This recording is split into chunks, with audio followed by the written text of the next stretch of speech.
kind of share a little bit about the Seattle Clear Sky, then I'm going to jump into the recommendations. And so the Seattle Clear Sky Native Youth Council program is the only program currently that's serving our Native youth in a comprehensive way. And we are 100% volunteer based. In 2011, 2012, we served 715 Native youth, over 3,000 hours of service to those youth. Currently, Seattle Clear Sky has really expanded.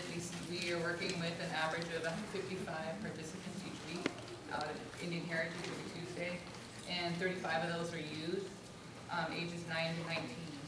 And we average anywhere from 8 to 16 volunteers every week. We serve foster care youth. 70% of the kids that we work with are on reduced or free lunch, low income. We serve kids that come from drug-addicted homes and drug-affected homes and alcohol-affected homes. And to date, we have a 100% graduation rate. So kids that participate, they do well. They go on and they graduate.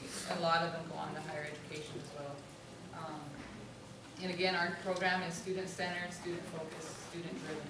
They give us the lead and we follow what they need, which is primary cultural activities, but also academic homework help and support, and also advocacy. So I just wanted to, and I know I've shared this with a few other community folks before this meeting, that I really felt like the district had gone in a really negative direction when it appeared as if they had reached out to representatives from institutions such as the Health Board, the Indian Center, United Indians, and other outlying organizations and agencies that don't serve hands-on with our Native youth and our parents. I felt like that was really, again, you know, imposing a Western paradigm that doesn't fit for our community. It hasn't worked, it never will.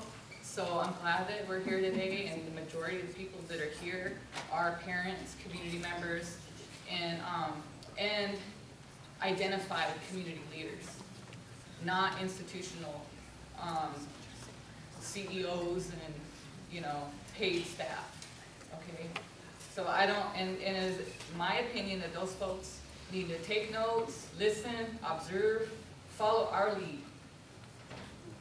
Not direct our community because there's money coming your way, but follow our lead.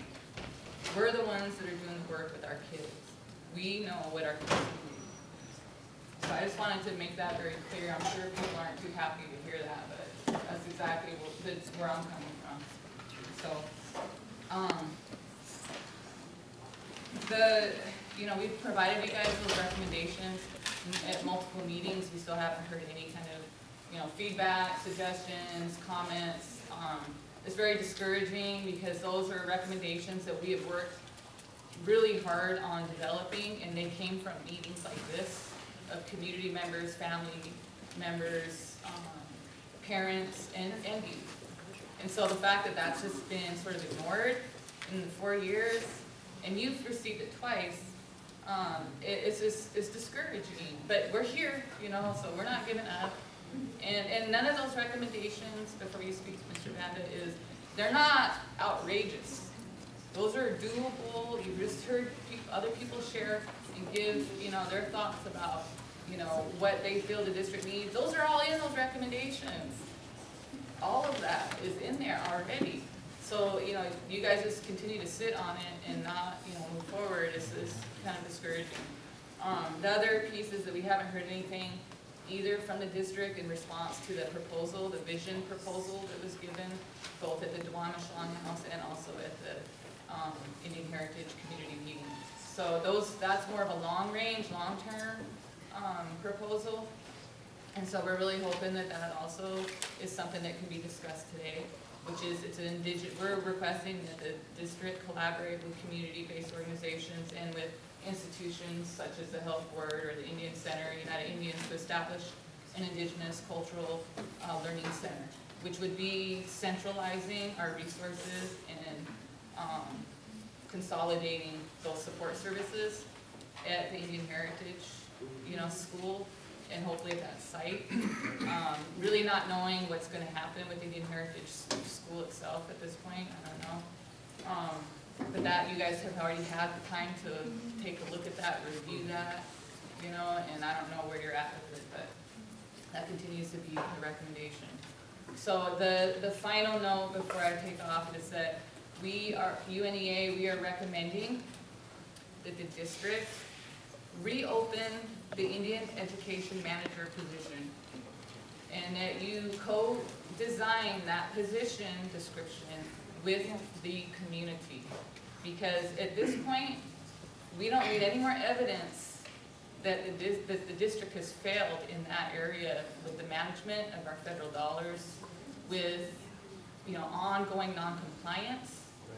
I don't even know why you guys keep getting the Title VII money, because it's year after year after year that continues to be non-compliant. We have one person that serves on the Parent Advisory Committee, and it's not because people don't care, it's because you have the wrong person doing the work, and they're not doing any work, really. We don't know. We've asked many times. We've had vote of no confidence at the school board meeting, multiple times. Not so much in the last year, because we're doing our own work with our community and our kids and our youth. But, we lost another $40,000.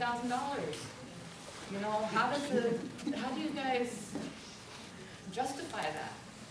And you allow that person to continue to run it into the ground.